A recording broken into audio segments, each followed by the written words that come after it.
Hello and welcome to the Jesters podcast. I'm your host Brad Rickert, and with me as always is the handsome, the smart, the super politically correct. Go ahead and say the name for the people. Matthew Patrick Torres. It's the man, the myth, the real name. We've been gone a couple weeks, but here we are. We're ready to talk some summer hoops. We had a very busy beginning of the summer, and now it's been kind of, been cooling on the ones. It's been a little more chill. Not as much movement. But we got enough stuff to talk to you about, so we figured we'd do another one. How's things been for you, though, Matt? You been doing good? I'm now just starting to get, the little bit of, I miss basketball. You're finally, ready to jump back in? We got baseball. Baseball's kind of boring. Kinda. Football's kind of boring. The game with no time. I mean, a lot of people love football. I'm just not a huge. Right, yeah. Basketball is just Yeah, basketball is my favorite sport. I love the way they dribble up and down the court. I believe the great Maya Angelou said that. Kind of disappointed. No players have gotten in, any kind of big trouble that I can report on. So, yeah, no well, you crime. know what it is? There's so much fucking money in the game right now. You can't get in trouble They're anymore. at their mansions. Yeah, they're at their mansions. They're putting in the work probably. There's a ton of incentive to be working out like crazy. These contracts are fucking insane now. So. Man, this is the biggest, I don't want to completely go off subject right away. No, you're good. This is the biggest gap. If you're a true, you're hoping LeBron's going to have a good season, this is the biggest break he's gotten in years. What? In terms of the league being wide open? No, his terms of, rest. Oh, his rest. Oh, for sure. He's been, sleeping in hyperbolic chambers, probably getting, baby blood injected into his veins. And he's just running outside. He's just on set of Space Jam 2, eating his greens. He has to be in great shape, yeah. I'm sure he is. Hopefully, we don't have any returns of the injury bug from last year. Hopefully his crotch is okay. I'm surprised I could take him off for so long, but other people told me that that's... Oh, groin tear? Yeah. Oh, for sure, man. So let's just check your leg, your muscle inside your thigh. I've tweaked it before. Have you ever... I always tweak my groin. Dear God, that's dirty. I don't know why I always take it there. I'm sorry, guys. That's okay. He's learning to be around the people. Penises. But yeah, it was fairly funny, so I can't be mad at you for that one. Yeah. Penises, indeed. I haven't had a groin tear, but I've had a groin strain. So have you ever maybe done a lot of running or played a lot of basketball after not doing it for a long time, and then you have some soreness in your groin area? No, you never had a sore groin. No, the most I've ever got is I get shin splints sometimes. I see. Well. Probably it doesn't feel good, man. Even if it just gets sore from using the muscles that you don't usually use, you can be out 4 or 5 days, just be walking bow-legged for a while. I don't think that's super off topic. I think that's kind of what it's about right now. Everybody's in the gym trying to get it together. The one thing I think is interesting about the summers right now, FIBA is amping up. We're about ready to see Team USA play, but it's not the Team USA that we're used to seeing. We don't have so many superstars. The best player on the team is Kemba Walker, which he's a good player. He's really good, but outside of that, I think he's the only all-star still left on the team. The second best player is Donovan Mitchell. They have Chris Middleton made the all-star team last year. I forgot about that. Donovan Mitchell, he's not even. He's good. He's but top 10? No. Top 20? Maybe. 20? He will be. He will be probably soon. He's young, so this will be his third year. Larry Markkinen? Yeah, he's from Finland, so why would he play on the Team USA? Oh, damn, I forgot about other countries. Right, yeah. No Bulls players. Wait, so then the Raptors can't play on Team USA? If you're American and then you play for the Raptors, it's about nationality. Well, but there are players that can pick where they play for too if they have dual citizenship. You can pick all those play. Spain players. There's some good Spain players. But yeah, Giannis plays for Team Greece. Damn, that has to be money for Team Greece. Yeah, well, it's him and all his brothers, because he has a couple brothers that play too. And then Ben Simmons plays for Australia. But I think he would have the option to play for Team USA if he wanted to. But I think kind of when you're the face of another country, it makes sense to do that with them because you're forever loved by that country and it is your home country and you can create a lot of money that way. Makes sense to me. But and you'll be a bigger star in your own country. Right, exactly. Yeah, which means more money. Yeah, ultimately. Yeah, I think. But I guess the one thing to consider is like maybe the rest of the world's catching up to the United States in terms of talent, especially with who's deciding to play. And that kind of goes into what we were talking about before about how much money these contracts are at this point. Do you think you would risk playing for Team USA to when you had a big NBA contract locked down and a potential for more money to be made in the future? Or, I mean, I don't know. Like, to me, I guess I would probably try to do it once. You know what I mean? Like, I would try to play for the Olympics once and get one gold medal. But after that, I think it'd be a hard sell. And I think a lot of other players are kind of thinking the same thing, taking the time to get their rest so they can have a great season next year, or make sure that they maintain that money, because the last thing you want to do is hurt yourself doing amateur shit. I think that's a hard question. I would say it would be case by case. Yeah, for sure. So LeBron James, 100% now. Right. Well, yeah, he's already got a couple gold medals. But if you're like, I don't know, Carmelo Anthony, this gold medal. I mean, what else? Carmelo Anthony's not going to win a ring or anything. Well, you know, have you heard about what's going on with Carmelo? He asked to join Team USA and they told him no. Oh yeah, I did hear about that. That's actually kind of messed up. I think it makes sense. You know, I think it would be too much of a distraction. I don't think he offers enough as a player. I would sign him to my NBA team off the bench, but I would not put him on Team USA if I was doing that. I feel like Carmelo Anthony's done, right? He's done. You think the career's over for Carmelo? I think he's over. Like, what's he gonna do? I would say the only. I think he gets one more shot. No, I think he's done. I think the one more shot he'd have is to be like a super, like, fucking on the sides player of a great team. I think without a doubt he's coming off the bench. Loss, yeah. But I think he could. I mean, I believe in Carmelo Anthony as like a 6th or 7th man on a team that can come off the bench. Well, see, that's the problem, and you don't want to put him in that position because it's too much of a distraction for that type of output. So you are really asking the question, can he score 15 points a game off the bench? Because you know he's not bringing anything defensively. You know there's potential for it to be disruptive. He's lazy. I don't know if that's actually true, though. I heard it's really true. I heard, like, he comes to, like, he doesn't show up to practice all the time, comes late, he does what he wants. I don't know. You think people are relying on him? I think the media doesn't like Carmelo Anthony, and the media paints it a certain way. I'm not a huge fan of him. I mean, star players don't practice often because they play 40 minutes a game. You know. So they have the endurance they need. Well, they need that rest time during the season. You know what I mean? Like, it was very known that, like, many star players don't actually practice. But I don't know. I just feel like there's probably elements of truth to both sides of it. I would never consider myself a Carmelo Anthony fan. He does make great shoes. His shoes were awesome. But I don't know, man. I feel like the Carmelo Anthony thing is overblown. And I feel like that's a lot of media and ownership trying to control someone with personality. Or he's not likable, too. Yeah, right. That hurts him. Yeah, I mean, the public's been pretty quick to jump on whatever opinion people have of Carmelo Anthony and just kind of run with it. You could have video of, like, Steph Curry, like, lighting a fire, and people are like, aw. Yeah, I mean, he's a lot easier to sell, you know, like, he's a clean cut, like, really. God. Yeah, I mean, they did the thing with Carmelo Anthony that they did with Allen Iverson when he came in the league, because, you know, he had, like, a certain look for him. You know, he had the braids, he had the tattoos, he had the attitude, and it's just, like, he's not really doing anything wrong. He's never really had any run-ins with the law. He's never been, like, considered, like, a huge asshole or anything like that. He's just a ball hog. You know, he was a scorer. He's one of the greatest scorers of all time.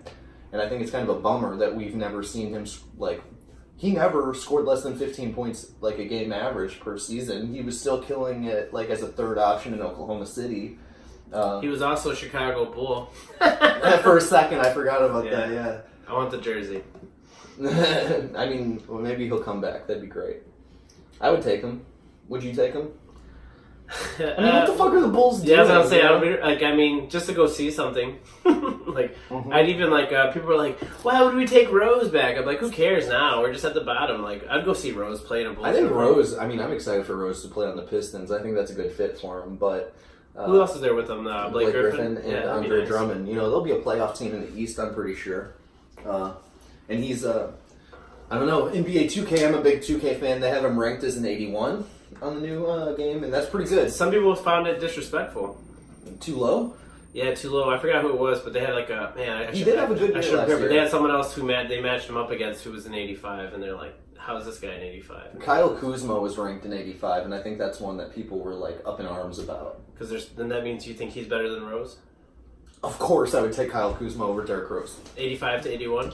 Of course, I would. So you think NBA 2K got it right? They're pretty good at what they do. yeah, that's They're true. pretty fucking good at what they do. They're not making up these stats. It's like it's based on like actually what they're doing. An on algorithm yeah, it's like science. I don't fucking understand it, but I think people think there's like an old fucking guy. accurate. Yeah, people think there's like an old guy at like the 2K factory, and he's like, 78. Right? Yeah, it's like no, there's like they like bring these people in. They there's put probably little huge balls teams all over their body to sensories. I don't fucking understand. I'm an idiot. But, yeah, there's probably huge teams where they're like, right? Oh yeah, it's super. I mean, planned out. And the thing is they update it as the season goes based on their performances and stuff. So that's just the beginning. They did. This kind of plays into one of our topics that we wanted to talk about today. The 2K all-time decades ranking. They put out 4 starting fives for the best of the decade, starting in the 80s, 90s, 2000s, and then 2010s. So this is completely out of your wheelhouse. It's a video game. It's just a basketball video game. It's just best basketball very video game. accurate basketball video game. It's about I can't think of anything more accurate, right? It's an incredible game. It's as close as like some people think that occasionally this makes me sound old, but some people like will walk past it and think they're watching a game. Oh yeah, that's pretty. Yeah, that's pretty like, normal. Yeah, like, in my house, if I have people over, they don't know whether it's I'm watching a game or I'm playing a game, and that's pretty normal if you're not, To push this topic home, a lot of people put a lot of weight into these lists and stuff. Oh, the players care about their rankings. That's too. how important it is. Yeah, players wait for it. Yeah. They talk about it. They they brag about their rankings and stuff. So yeah, let's go through some of and we thought this would be a fun way to talk about our starting 5 from each decade and how it compares to NBA 2Ks. So it would look like in the 1980s we got ourselves, here's our starting lineup for the 80s. We got Magic Johnson at point guard. We've got Michael Jordan at shooting guard. We've got Larry Bird at small forward. Kevin McHale at power forward. And then who do they have at the center? Is that Moses Malone? I believe that's Moses Malone that they have. Moses Malone. That's a funny sounding name. Like I finally met my dad, Moses Malone. I mean, yeah. So yeah, I mean, that's a pretty amazing team already. Even if it's not Moses Malone. Yeah, it is Moses Malone. That means you got Moses Malone over... I don't know much about Kareem Moses Abdul-Jabbar. Malone. I mean, Kareem Abdul-Jabbar, maybe I don't know Moses Malone. I don't know much about him. I'd rather just have Kareem Abdul-Jabbar just because... Yeah, the thing was Kareem started in the 70s and had a better decade in the 70s than he did the 80s, but... Also, they're trying to be true to, like, from 80 to 89. Correct. Who had the best body of work. Which Which makes sense, which also leads to, like, we'll see. Other parts and other discrepancies people have further down the list. Yeah, he had a great decade in the 80s. Moses Malone averaged about 25 points a game for the decade, about 12, 13 rebounds. That's hard to argue. You don't hear too much about old Moses Malone. Yeah, he did win a championship with the 76ers with Dr. J. Yeah, there's no Dr. J on this list. See, the thing about the 80s, and neither of us are too well versed on 80s basketball because we were both not alive, so we'll be quick with this one. But I think what's interesting about this 80s lineup with Moses Malone and Kevin McHale included is that it cannot be the best 5 players of the decade. This is very much a position-based game. In the 80s, everyone stuck to their position. So it's the best person in that position. The best center, the best power forward. And in the current NBA game, you don't really have that so much. You have a lot of positionless players. You have Paul Georges. You have LeBron James. That's Michael Jordan, buddy. I don't know, man. Was Jordan that good in the 80s? He played 84 to 1990, his first 6 seasons. He averaged 37 points a game in 86. He won 3 or 4 scoring titles. So to you, he's a top 5 player, or top player in his position in the 80s? Once he won his first NBA title in 1991, nobody in the fucking world argued that he was the best player. Even before that, it was well known that he was the best player in the NBA, but he just didn't have his ring yet. Like LeBron. Right. So I would say, without a doubt, you got to have Jordan on there. The one person you might be missing from a list like this is someone like Isaiah Thomas, who won multiple championships. I like Isaiah Thomas. Jordan kicking out Isaiah Thomas, I don't know. But again, I wouldn't call this the best 5 players. Like, I think Isaiah Thomas is better than Kevin McHale. I think Dr. J is better than Kevin McHale. Yeah, I don't know. I mean, it's a solid list, but it's very position based. Yeah, and I'm just not too well versed in the '80s because this is pretty close to what I would have picked. I just don't. I actually just. I'm not familiar with Moses. I would say Magic Johnson, Larry Bird, Michael Jordan, no brainers, no doubters. But the other two kind of up for discussion. Would you put Kareem in over Moses Malone? You also have Hakeem Olajuwon and Patrick Ewing, who had amazing second halves of the decade as they came into the league. Maybe it's a controversy stirrer too. Like they put some people on the edge. They took the next guy. Yeah, I mean, Kevin McHale was widely considered the best power forward by position in basketball until Karl Malone came around. But he also was the second fiddle to Larry Bird and, was barely over 20 points, was barely over 10 rebounds. He wasn't putting up crazy numbers because he had Larry Bird on his team, but he was, by position, one of the great power forwards of all time. I wonder if Karl Malone and Moses Malone are related. The Malones? Yeah, I wonder if they're related to Sam Malone from Cheers. I was trying to throw another Malone. Or Post in. Malone. Oh, man, you got that. Oh! I was like, man, there has to be... And there's another Malone. You beat me to it. Yeah, sorry. Sorry I'm smarter than There's Maloney from Police Academy. Okay, that's a dated reference. All right, let's switch to the 90s. Again, Michael Jordan making an appearance. We have him with his boy Scottie Pippen. And then, this is interesting, they have 2 Jazz players. They put John Stockton and Karl Malone on there, and then Hakeem Olajuwon rounding it out at center. I think this is an interesting list. I think Hakeem at center, that's no doubt. He won 2 championships in the middle of the decade. He had great numbers throughout, and he played the entire decade. Karl Malone, he's in the 30,000 point club. He made it to 2 NBA finals. When you're talking about the 90s, there's only really one team that had any impact on the 90s, and that's the Bulls. They won 6 out of the possible 10 championships. Impressive. Houston Rockets won 2 of them, and then who won the 1990 championship? That would be the Pistons, that first one, and then the Spurs won the Bad Boys. So you have the tail end of the Bad Boys coming into the decade, and you end the decade with the Spurs winning that lockout shortened season, and Tim Duncan and David Robinson's first. So at center, you're picking Hakeem over David Robinson. You're picking Hakeem over Patrick Ewing. And I think that makes sense. I think he is the guy. Did Allen Iverson come too late? He was 96. He does make the next decade. But I'm saying you don't think he'd... Allen Iverson, 4 years of averaging 25 points a game at a low shooting percentage and not winning many games. I don't think he should be in the 90s. So you think Stockton well deserves his spot? See, yeah, that's a tough one. I'm trying to feel if that... I don't really have a problem with Stockton and Malone. I guess... Malone's more solidly in there than Stockton, I feel For sure. But Stockton also is by far the assist leader of all time. So if we're talking about traditional point guards, I think you want Stockton on that team just because... he plays the position very well. Again, this is a very position-based list in the 90s when you were playing position-based basketball. I think the one player that's really, really up for debate is Scottie Pippen. And he's great, but you're picking him over Charles Barkley. I would pick Scottie Pippen. I feel like Scottie Pippen... The problem with Scottie Pippen, if you look at his numbers, they're pretty close to Charles Barkley's.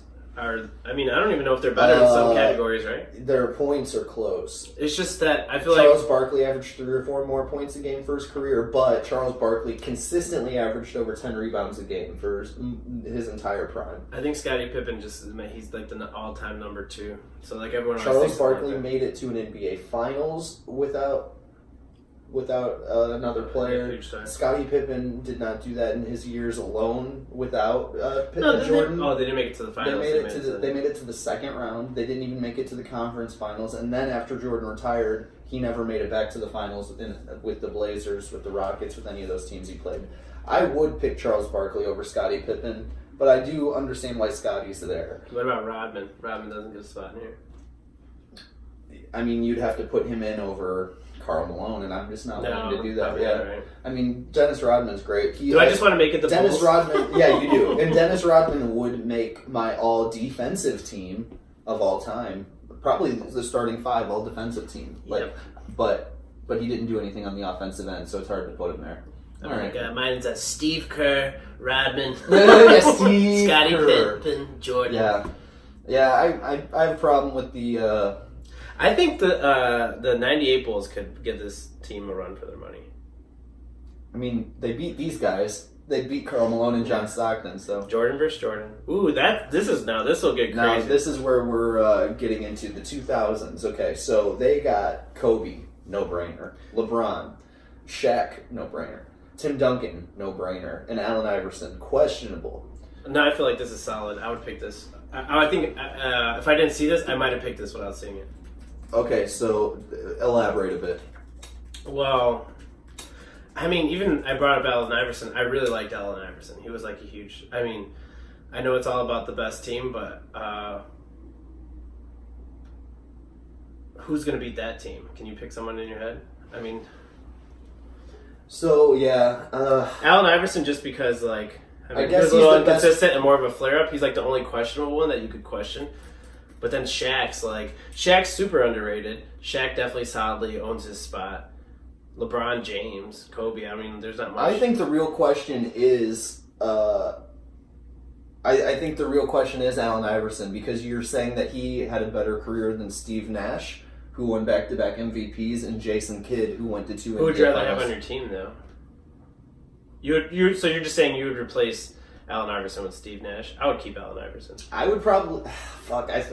that's so hard, because Allen Iverson is one of my favorite players ever, and he is super impactful to the game, but I really...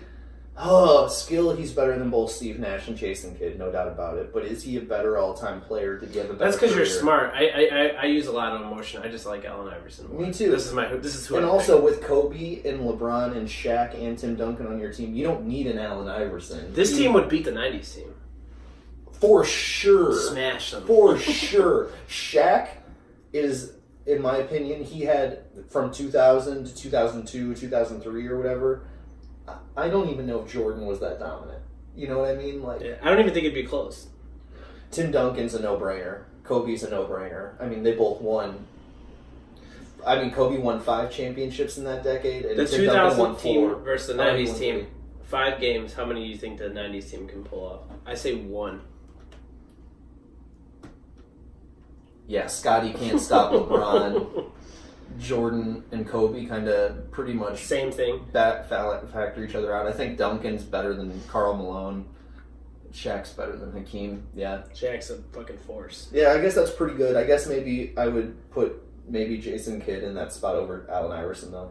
And even then, that would be the I mean, I can't remember offhand. I have a pretty good idea what the 2010s are going to be, but I think this might be the best team. Another argument that you could say is you could put LeBron at point guard, because he did play point guard his first few years.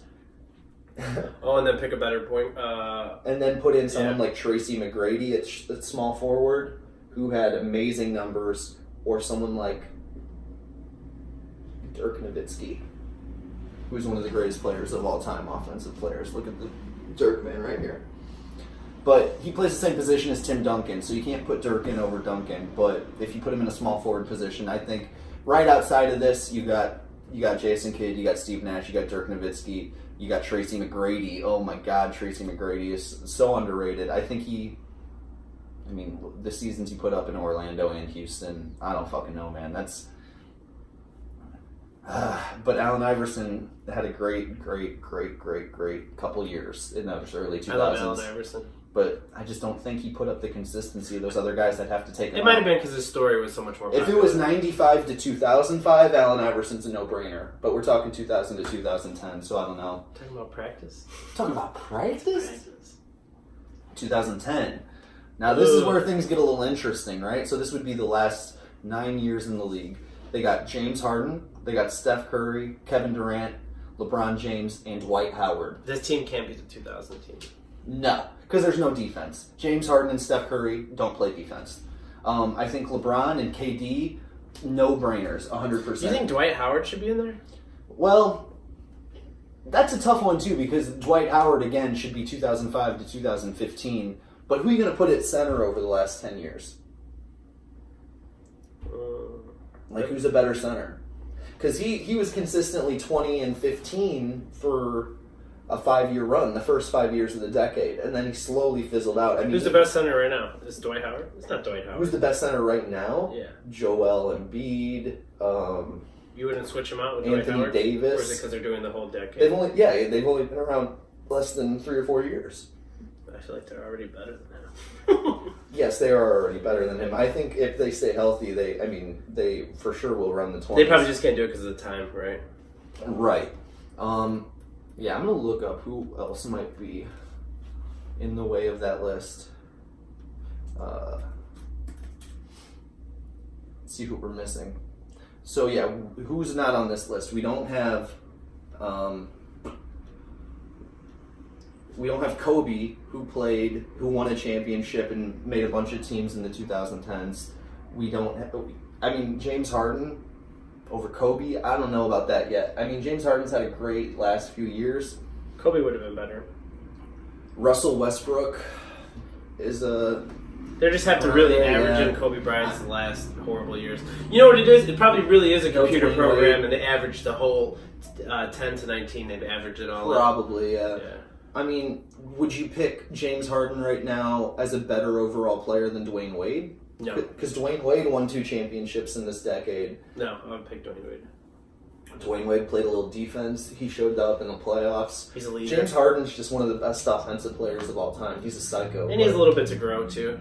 He could do something. Yeah, just the last 2 seasons specifically, James has been so good. Since he's left OKC and been to Houston, yeah, I think this list is pretty decent. I don't know at center. I don't really know if there is anyone better than Dwight Howard. Carmelo Anthony's also on this list. Chris Bosh is missing, yeah. I'll take Dwayne Wade. You'll take Dwayne Wade over James Harden? Yeah. And then leave everything else the same? I guess I'll just take Dwight Howard. The 2000s is the best team.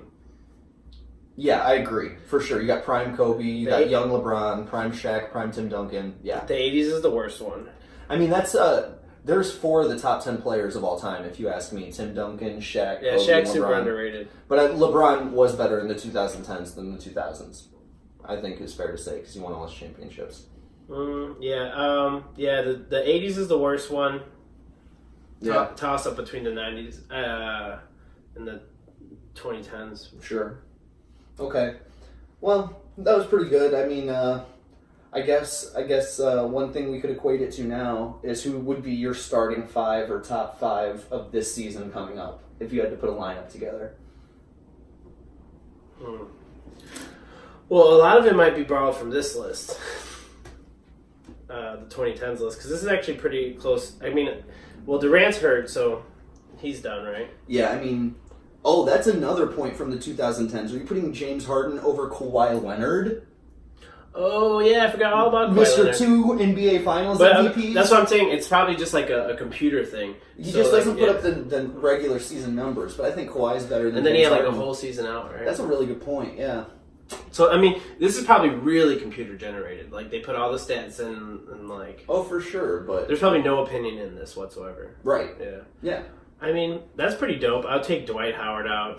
Just because, fuck him. I just don't like Dwight Howard. I don't know what it is. Steph Curry's dope. LeBron James dope. Kevin Durant wasn't hurt, but he is hurt. Oh, for right now, you mean? Yeah. Yeah, for my top players of this year, I'd probably put... Kawhi Leonard has to be in there. Yeah, I guess you got to put Kawhi in there. I wouldn't put Steph as a top 5 player for this coming year. So are we saying top 5 players or starting team? Top 5. So let's do top 5. Let's lose the positions. All right, because that's what I'm saying. That makes it way more complicated. Yeah. My top 5 would be like Kawhi Leonard, LeBron, yeah, Giannis, sure. James Harden make it for you? James Harden, if he... Oh, no, I don't know. Maybe 5. He's the 5th one. Okay. Who's 4th? Anthony Davis is a major talent. Paul George is a major talent. James Harden's a major talent. You got Joel Embiid. You got Kyrie Irving. Trying to think who else is. I would have to go Anthony Davis, probably. It's pretty scary that the Lakers are looking like that, huh? Yeah. Yeah, I mean... Because... Yeah, I go Giannis 1, LeBron 2, Kawhi 3.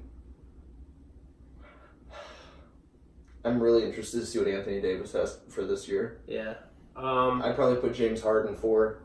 So it's either... I feel like, especially at the beginning, it's going to be Team Clippers versus Team Lakers. I mean, I think that's what everybody's wanting to see. I'm Team Clippers, I think. Yeah, do you think they're going to have a better regular season, or do you think that they have a better chance of beating them in the playoffs? Like, who do you think's a higher seed, the Lakers or Clippers? So LeBron James is like, he's gotten really smart about basketball.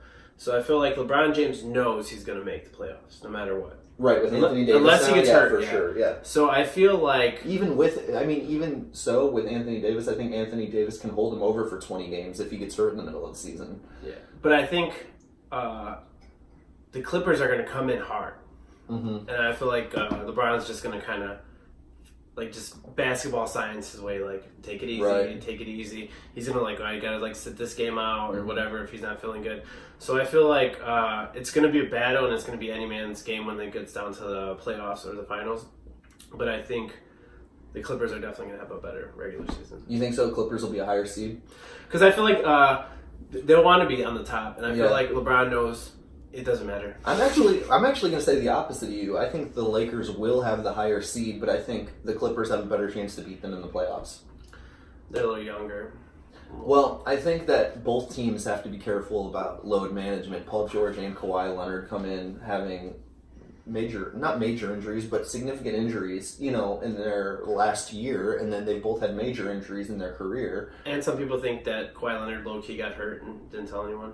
Oh, in the playoffs? Yeah. I mean, it was evident he was limping around. Like, I don't think he's going to have a career like LeBron where he plays 15 to 20 years at, like, top level. I don't think that's Kawhi's game. I think he's taking the necessary precautions to make sure that his body's ready for the playoff run, and he will be load managed. And I think the Clippers have less incentive to win in the regular season, to be honest with you, because they already... they were a playoff team last year. Then they trade out 2 of their players for 2 of the best in the game with Paul George and Kawhi. So, I don't know. I feel like the Lakers will be the 1, 2, or 3 seed, and the Clippers will be underneath them. For me, this is good. Any basketball season, like in the last 10 years, this is the most exciting I've ever. It's open-ended, man. It's like, anything could happen. Yeah, I'm gonna buy NBA League Pass. Yeah. I'm gonna buy 2K, NBA 2K. I'm all in.